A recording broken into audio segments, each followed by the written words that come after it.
Well, guys, I have to think this wasn't my fault, but it was without a warning. So many of you have been asking, why did I ask somebody out? Yeah, that love thing actually wasn't true. I know I've been talking about Gideon. I'll talk about other things that aren't about it in the future because I don't like bringing it up for the 15,000th time, whatever you want to call it. That lady had issues. So what really happened that day is that I was just minding my own business at the salon, and that kid had an iPad. And before I tell you how that has to relate anything, I'll tell you this. From experience with working with kids and working with people in a barn setting,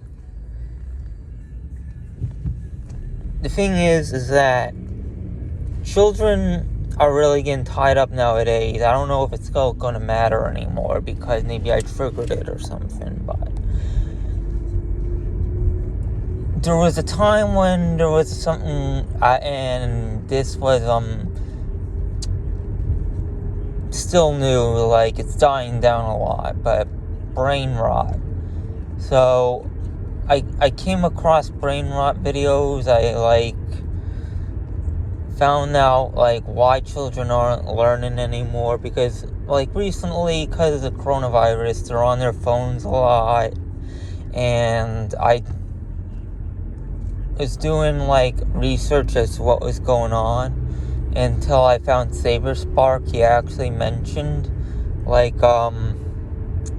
was called brain rot, and it began with that weird, skibbity toilet shit that I don't want to talk about anymore because it's over with by now.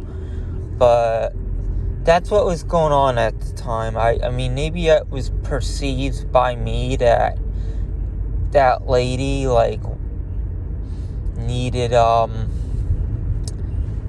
help with her kid, educating, and at this point I don't even care or give a flying F about them anymore after all they did to me, apparently, because it had nothing to do with love. All I did was I took out a cigarette. I went to go outside, have a nice smoke, and this lady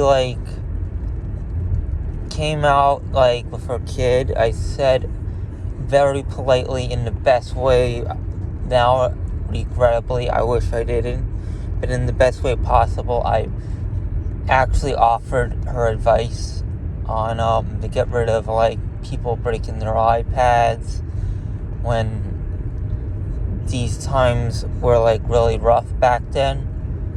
And she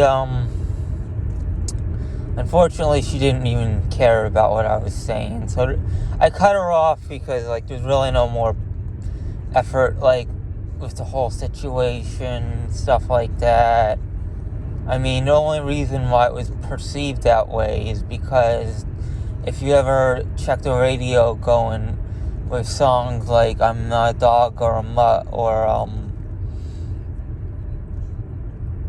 I can't name that many because maybe I was frustrated by these songs, but later on people learned that it wasn't my fault. But it's true, it wasn't really my fault, and I didn't even think the parents were responsible for it either before they lied on my name.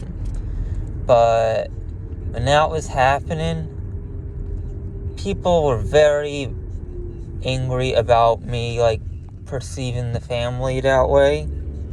So I gave up on that when I realized that it was sorry, my ears are a little itchy. Their belief that I was responsible for it. And at this point I don't even think I need to hold responsibility with it anymore because of the actions they did to me with defending their child, of thinking that I was responsible for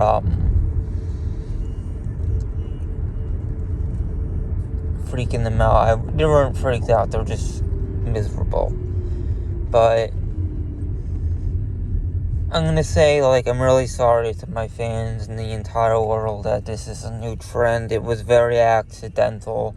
I didn't expect people to walk away or get cut off. I did it in the friendliest manner possible.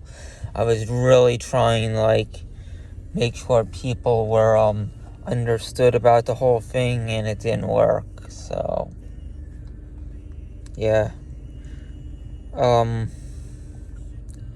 As for the family, I really couldn't care less anymore.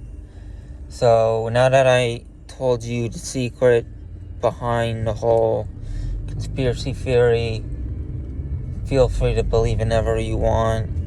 Just know that wasn't really my fault. And thank you for listening.